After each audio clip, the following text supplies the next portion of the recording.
자, 안녕하세요. 반갑습니다. 조종입니다. 오늘 이야기할 컨텐츠는 합동 교전 능력 CEC와 관련돼서 이야기를 해보도록 하겠습니다. 어제자로 나온 따끈따끈한 기사 하나가 있어요. 그 핵심 내용이 이 합동 교전 능력 CEC를 말하는 거거든요. 이 사람들이 이 CEC에 대해서 굉장히 표면적으로만 하고 수박 겉핥기 정도로만 알고 있어요. 과연 얼마나 중요한지 조금 더 자세하게 알려주는 그런 컨텐츠가 되겠습니다. 그리고 이제 뒷부분에서는 이제 기사의 내용대로 한국은 거부를 당했대요. 왜 수출 제한을 당했을까에 대해서 제 뇌피셜을 좀 얘기를 해보는 그런 시간을 갖도록 하겠습니다. 자, 시작하기 전에 좋아요하고 구독 그리고 알림 설정 부탁드리고요. 그러면 오늘도 시작해보도록 하죠. 자, 일단 기사부터 먼저 갖고 올게요. 자, 단독 미국 한국엔 이지스함 핵심 체계 수출 거부. 자, 이지스 전투력을 크게 높이는 합동 전투 능력이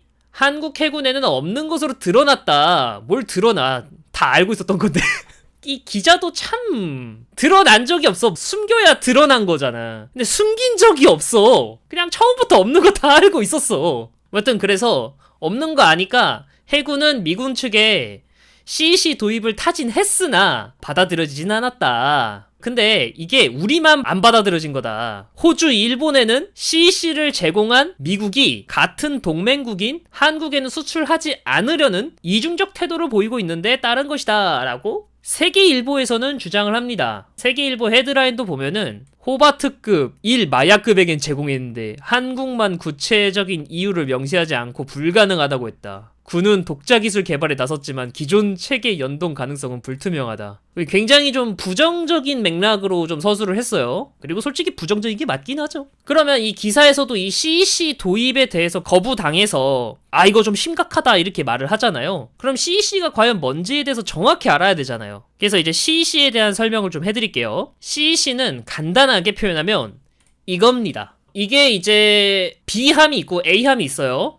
이걸 가정을 해요. 근데 이제 A함 같은 경우에는 레이더 수평선이 이렇게 돼요. 왜 수평선이 이렇게 올라가 있어요? 라고 생각을 할 수 있는데 지구는 둥글잖아요. 지구는 둥글고 레이더는 직선으로 가기 때문에 먼 거리를 볼 때 이런 식으로 여기에 음영구역이라는 게 생겨요. 그럼 수평선이 약간 이렇게 휘어 있는 거겠죠? 근데 이제 문제는 이 CEC 네트워크라는 거를 만들어요. 그러면 이 A함이 여기 있는 미사일을 발견을 해. 그러면 A함이 발견한 이 미사일의 데이터를 B함하고 나머지 배들한테 줘요.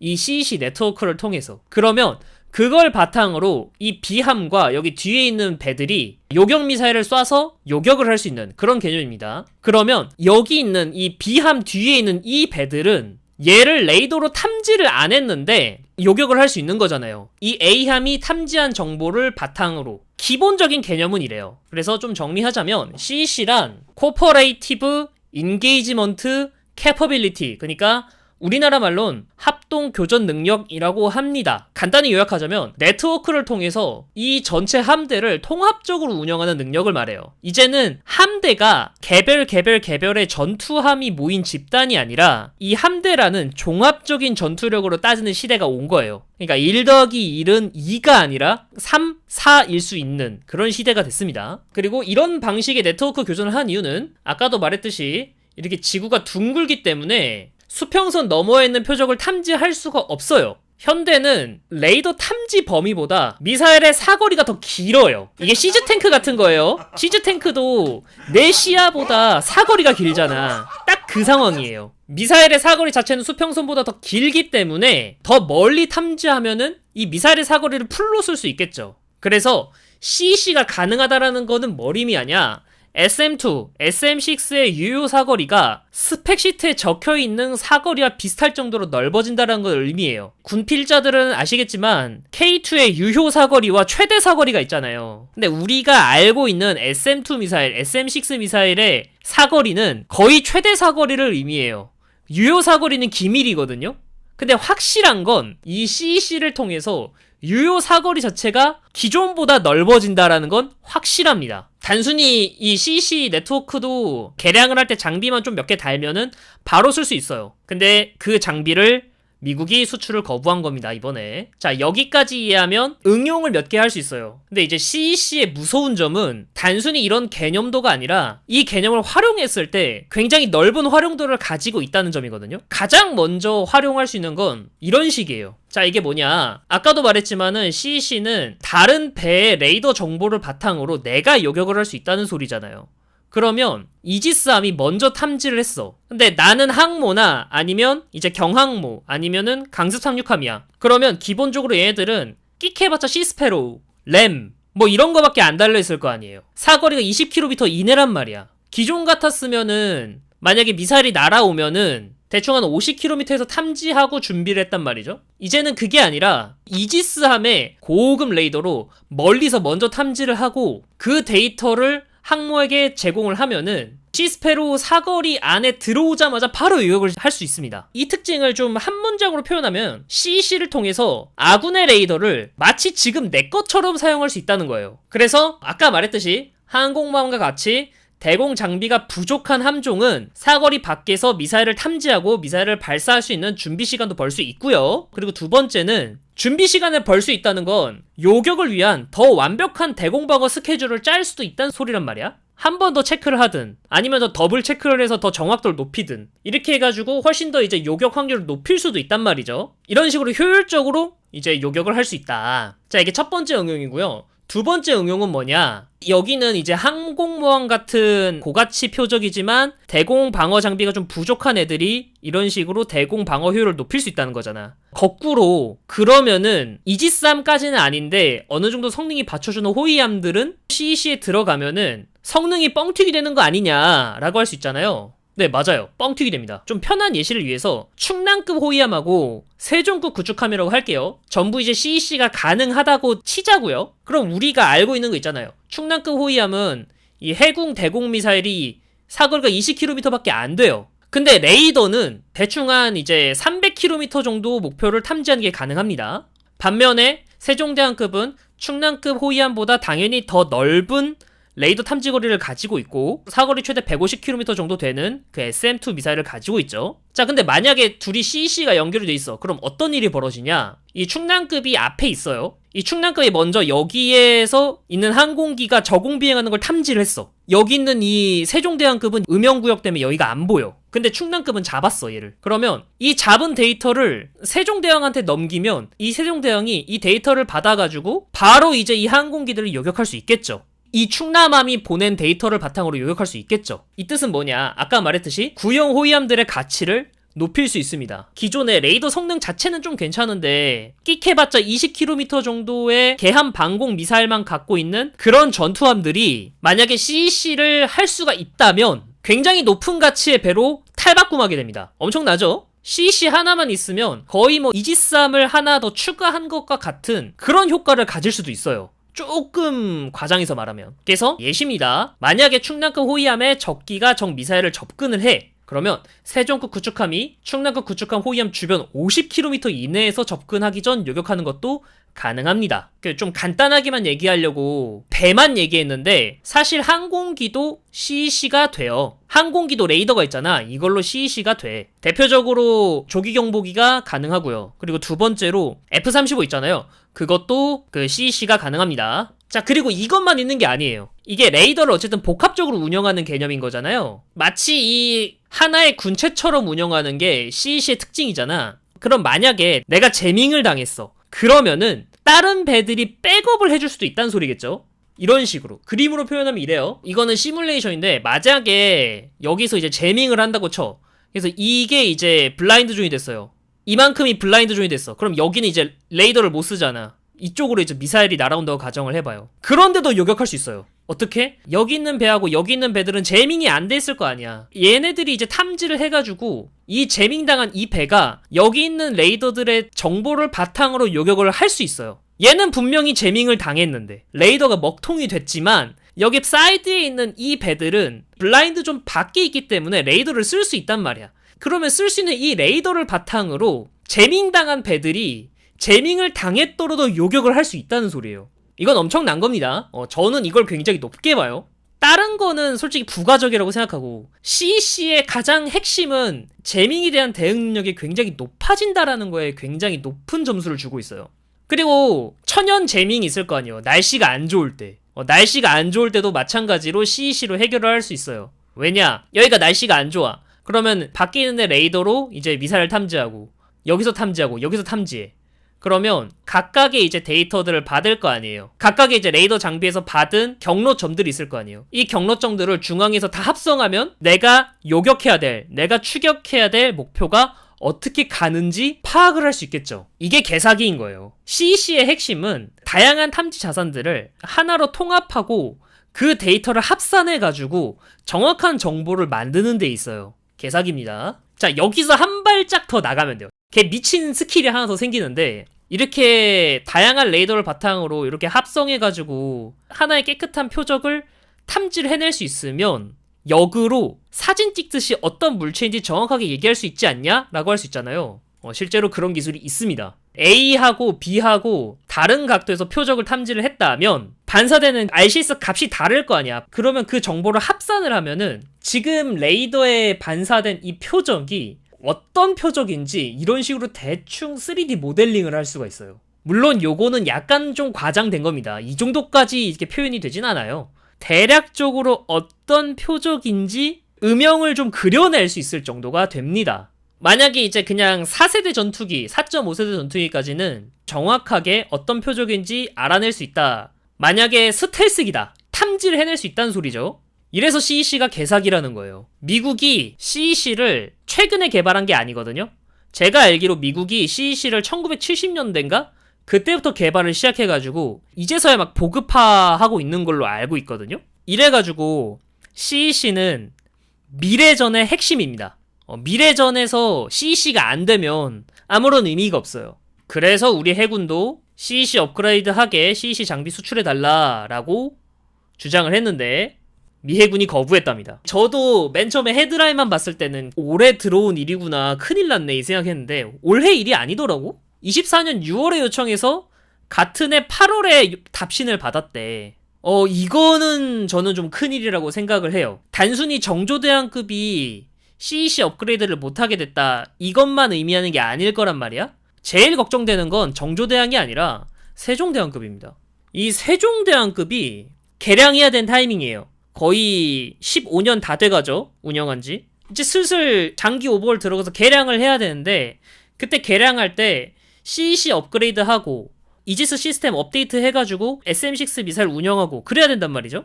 근데 아까 말했듯 CEC가 만약에 없으면 SM6 미사일을 풀스펙으로 활용을 못하고 기존에는 SM2 미사일도 풀스펙으로는 활용을 못한단 말이죠. 이게 제일 걱정이에요. 세종대왕급이 업그레이드를 할 때 제대로 된 업그레이드가 안 될까봐 지금 걱정입니다. 참고로 지금 세종급하고 정조대왕급은 둘 다 CEC 능력이 없어요. 제가 나무위키 좀 봤는데 나무위키에는 정조대왕급 구축함은 CEC 능력이 없다, 그냥 한 줄로만 돼 있거든요. 물론 저는 그전에도 알고는 있었는데 CEC를 위해서는 장비가 필요한데 AN USB-2B 요 장비가 있어요. 이 장비가 있어야 CEC가 가능합니다. 여기 이게 마스트에 달려있는 건데 만약에 이 장비가 없으면 CEC가 안 되고요. 이 장비가 있어야 CEC가 돼요. CEC가 가능하게 해주는 핵심 장비고요. 이 장비의 유무로 CEC가 가능하냐 불가능하냐를 구별할 수 있습니다. 지금 일본의 마야급 호위함하고 호바트급 구축하면 이 장비가 있기 때문에 CEC가 가능하고요. 정조대왕급은 이 장비가 없어요. 그래서 안 된다는 거예요. 만약에 여러분들이 마야급 호위함하고 호바트급 구축함 본인이 직접 찾아봤을 때 여기 마스트를 잘 보세요. 마스트 보시면 이렇게 USG가 있어요. 이래서 얘네들이 CEC가 가능하다는 거예요. 반면에 정조대왕급은 없습니다. 마스트에서 눈을 씻고 찾아봐도 없어요. 근데 핵심은 그거죠. 없어도 장비 추가하면 그만이야. 왜냐면 지금 정조대왕급하고 세종대왕급에 사용하고 있는 이지스 시스템은 다 이 AN USG-2B가 인티그레이션이 되어 있기 때문에 장비만 있으면 바로 쓸 수 있어요. 장비만 꽂으면 돼. 근데 이거를 지금 수출을 안 해주겠다는 거예요, 미국이. 참 안타깝죠? USG-2B만큼은 어떻게든 가져와야 된다는 게 제 생각이거든요. 수출이 된다면 집에 인터넷 공유기 설치하듯이 간단하게 설치 가능한 건가요?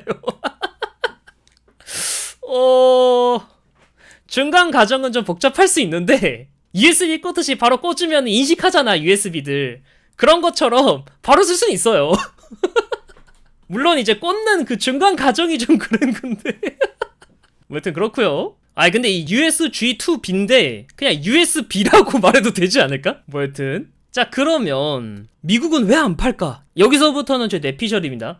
일단은 첫 번째로는 미국이 메시지를 낸 것이 없어요. 왜 안 판다, 어떤 이유 때문에 안 판다 말해주지 않았어요. 그래서 정확히 알 수는 없는데 대충 두 가지인 것 같아요. 저 첫 번째는 이게 제가 알기로 해군 내 사업부서에서 단순 문의한 거래요. 저도 이제 들은 얘기인데 우리 국방부가 미 국방부에게 공식 요청을 한 게 아니라 미 해군 내 사업부가 있을 거 아니야. 해군 내 사업부에서 미 해군에게 단순하게 야, 이거 우리 살려고 하는데 너네 팔 거야? 이렇게 물어본 거. 그 정도인 것 같다라는 말이 있거든요. 근데 그런 거면은 상대 입장에서도 국방장관이 답변을 한 것도 아닐 테고 뭐 로키드 마틴의 CEO가 답변한 것도 아닐 테고 그런 사람들이 답변하진 않았을 거 아니야. 직원이 답변을 했을 가능성이 있을 거 아니야. 그러면 원리 원칙적인 답변을 했을 가능성도 있다. 흔히 말하는 사장 대료화를 안 했으니까 지금 안 된다고 한 게 아니냐. 만약에 첫 번째 이거라면 업그레이드 사업 관련해서 협상을 진행할 때 충분히 변경될 수 있어요. 첫 번째면 큰일은 아닐 거 아니야. 근데 만약에 두 번째면 이 중국을 자극하기 원치 않는 미국의 정치 고려가 있지 않을까 생각을 하고 있습니다. 중국 유출 가능성은 저는 굉장히 낮다고 봐요. 왜냐면 만약에 진짜로 중국에게 유출될 가능성이 있어가지고 안 판 거다, 진짜로 그 이유다, 그럼 F-35 못 팔았고요. 이지스함 안 줬어요. 대만이 딱 그 상황이에요. 대만이 정말로 중국이랑 너무 가까워서 정보가 유출될 가능성이 있다고 해가지고 진짜 최신형 무기를 안 팔아요, 대만한테. 뭐 여튼 그렇고요. 그럼 둘째, 중국을 자극하길 원치 않는 미국의 정치적 고려란 과연 뭐냐, 이겁니다. 자, CEC는요 적극적인 영역 확장으로 비춰질 수 있어요. 무슨 소리냐면 아까 CEC의 장점들을 싹 다 나열했잖아요. 방어적인 상황에서의 장점들을 다 나열했잖아요. 근데 방어적인 상황에서만 나열했지 만약에 이 CEC를 바탕으로 해서 공세적으로 쓴다고 생각을 해봐. 그러면 이 각각의 플랫폼들의 이 레이더 범위가 이렇게 있을 거 아니에요. 탐지 자산들을 한데 모아서 하나의 탐지 장비처럼 통합 운용을 하는 게 특징이라고 했잖아요. 그럼 이 각각의 레이더들이 다 하나가 된다는 거 아니야. 그러면 이 영역을 한 번에 관리할 수 있다는 소리 아니야. 근데 이게 중국 입장에서 생각해봐요. 적극적인 영역 확장으로 비춰질 수 있다, 중국 입장에서는. 그래가지고 중국을 자극할 수도 있는 그런 상황이기 때문에 미국 입장에서는 어느 정도의 힘 조절을 들어간 게 아니냐라는 생각이 듭니다. 이 첫 번째 경우일 경우에는 다행이지만 만약에 두 번째일 경우에는 만약에 우리가 사용한다면 이런 식으로 사용을 해가지고 중국을 자극할까봐 그러는 게 아닐까. 좀 정리하자면 만약에 CEC가 우리나라에 도입된다 그러면 방어할 때는 더 효과적으로 방어가 가능하다. 하지만 역으로 공격할 때는 전력 증강 없이 단순히 업그레이드 하나 했다고 더 먼 곳까지 자신의 공군력과 해군력을 투사하는 게 가능하다는 의미가 돼버려요. 실질적으로 전력 증강을 한 게 아무것도 없는데 전력이 증가됐다. 그렇기에 미국이 중국을 너무 자극하지 않으려는 정치적 배려를 한 게 아니냐라는 뇌피셜입니다.